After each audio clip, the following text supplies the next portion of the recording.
दरभंगा में हूँ और हमारे साथ जनसुराज के जिला कन्वीनर हैं प्रोफेसर सुरेंद्र मोहन यादव। निश्चित तौर पे काफ़ी पढ़े लिखे हैं और कॉलेज से रिटायरमेंट है और जनसुराज में हैं।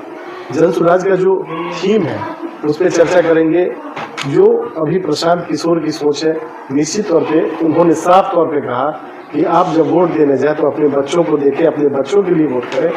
तो ये बड़ी बात है, एक बदलाव की बात हो रही है और बदलाव की बातें होनी भी चाहिए। बिहार में विगत कई वर्षों से दो ही लोगों के इर्द गिर्द सत्ता रहे, चाहे वो नीतीश कुमार और मोदी जी की पार्टी हो या फिर राष्ट्रीय जनता दल हो। निश्चित तौर पर जनता को अभी विकल्प मिला और जनता को ये देखना है कि कैसे लोगों का चुनाव करे।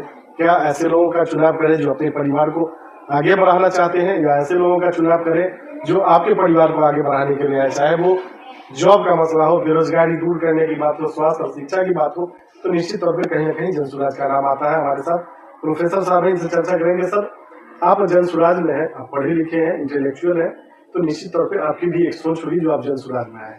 क्या मानते हैं, क्या जनसुराज का जो सोच है वो पार्टी बनाने तक सीमित रहेगा, चुनाव लड़ने तक सीमित रहेगा, या फिर अगर आप सत्ता में या सत्ता की भूमिका में आते हैं तो जो कह रहे हैं वो जमीन पे भी होगा?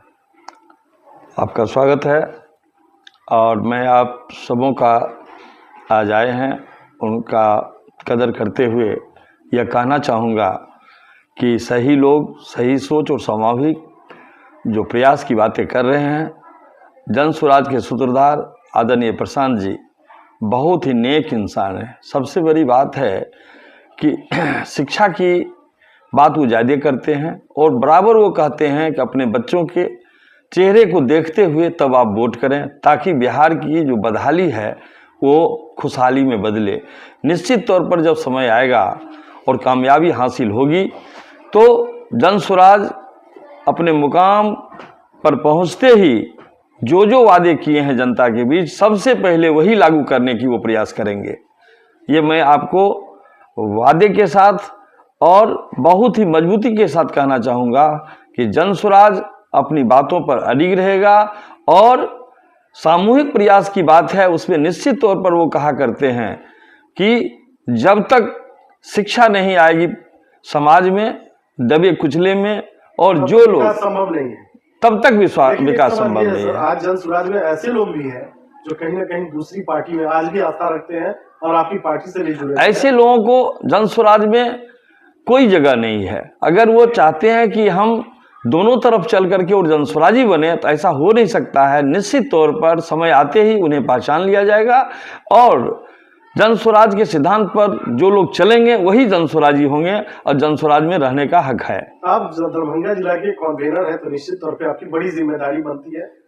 बहुत सारे लोगों ने अप्लाई किया बहुत सारी जगहों से, लेकिन मैंने जो एक विधानसभा को देखा है वो जाले विधानसभा है। जी। और जाले विधानसभा में बहुत सारे लोग बोलते हैं मैं भी दावेदार, लेकिन आम लोगों के बीच से एक आम नाम आया है जो महिला है और आमना खातून नाम है जी। तो आप किससे ये जानना चाहते हैं, ये जो महिला है तो निश्चित तौर पे पढ़ी लिखी भी होंगी? बिल्कुल पढ़ी लिखी हैं। उनके बारे में कल पता चला कि वो एक धरना प्रदर्शन में थी। आज महिलाएं पर्दे के पीछे रहती है और मुस्लिम वर्ग में खास के घर से बाहर नहीं निकलती है, लेकिन अगर वो महिला मैदान में है और पार्टी के लिए मेहनत कर रही है तो आपको क्या लगता है वैसे लोगों को मौका मिलना? बिल्कुल मौका मिलेगा। जो जनसुराज के सिद्धांत पर चलने को आतुर हैं और जो हमेशा विकास की बात करते हैं, और चाहे वो महिला हो या जेंट्स हो, और खास करके मुस्लिम महिला, जनरली लोग घर से नहीं निकलते हैं, और जो महिला घर से वो अपने आंगन से बाहर निकली हैं तो निश्चित तौर पर वो काबिले तारीफ है कि ऐसी महिला को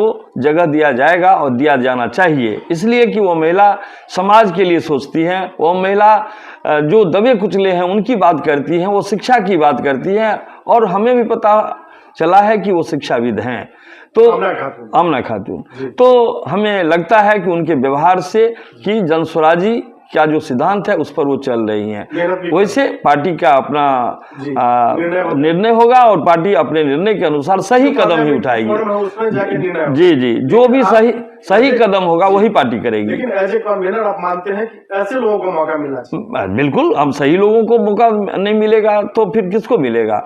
जनसुराज का ये पहला सिद्धांत है कि जो लोग, चाहे वो कोई नुमाइंदे हों, कहीं के हों, जो उस जिले के हैं, जो उस विधानसभा के हैं और उन विधानसभाओं का उनको आइडिया है और उस विधानसभा के हमेशा खुशहाली की बात करते हैं जिससे कि बदहाली दूर हो।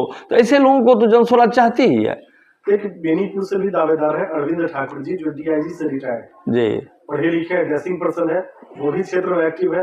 क्या लगता है आपको, जो पढ़े लिखे लोग जन स्वराज से जुड़ रहे हैं, इसका असर निश्चित तौर पे आम लोगों पे पड़ेगा? एकदम पड़ेगा। आप जैसे लोग पढ़े लिखे हैं। जी जी बिल्कुल, आम लोगों से, और खास करके जन स्वराज शिक्षा पर, खास करके आदरणीय प्रशांत किशोर जी शिक्षा की बात ज्यादा करते हैं कि जब किसी भी समाज में जब अच्छाई होनी है तो निश्चित ही वो शिक्षा को आधार बना के चलेंगे, तभी वो अच्छा कर सकते हैं, तभी विकास संभव है। आपके नेतृत्व में आपकी पार्टी ने चुनाव लड़ा, बेला जी, कहा जाता है कि ये सुरेंद्र यादव का गढ़ है। जी, जब सब जगह से लोग हार जाते थे तो सुरेंद्र यादव चुनाव जीत जाते जी, थे। जी, जी, और अभी वो सांसद है, उनके बेटा चुनाव लड़े जी, और निश्चित तौर पे पार्टी ने आपको जिम्मेदारी दी। जी, जी, जी, और वहाँ पार्टी का परफॉर्मेंस बहुत बेहतर रहा। जी, जी, जी। तो अब आपके लिए भी एक चुनौती है कि आप यहाँ के कन्वेनर हैं, तो ये जो 10 विधानसभा है दरभंगा जिला में, जी, ये कहीं ना कहीं आपके लिए चुनौती होगा। आपके माध्यम से मैं आपको जानकारी दे दूं कि मैं बेला में 22 दिनों तक रहा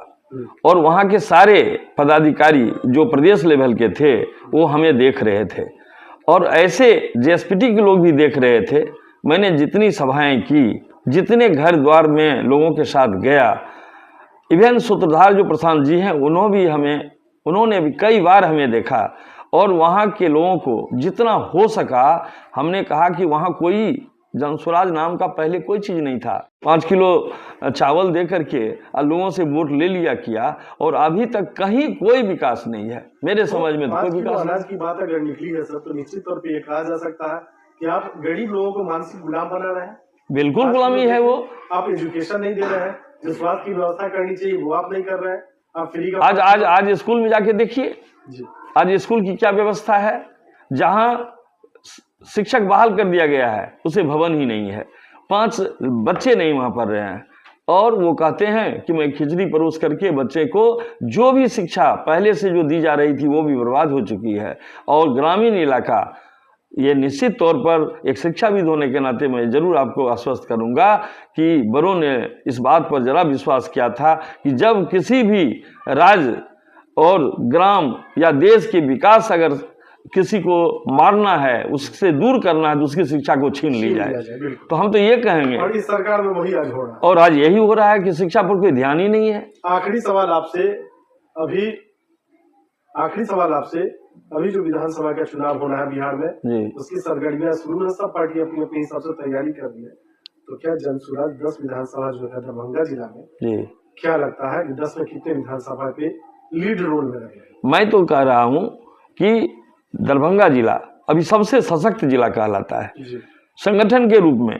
मैं दावे के साथ कह सकता हूं एज ए कन्वेनर कि हम लोग अपनी बात को स्वयं देखते हैं और हम लोग काफ़ी मेहनत करते हैं और मेहनत करने से ये लगता है कि 10 विधानसभा में हम आगे क्या होगा नहीं कह सकते हैं, लेकिन अभी की जो परछाई दिखाई दे रही है वो निश्चित काबिल तारीफ होगी और हम लोग अच्छा करके दिखाएंगे।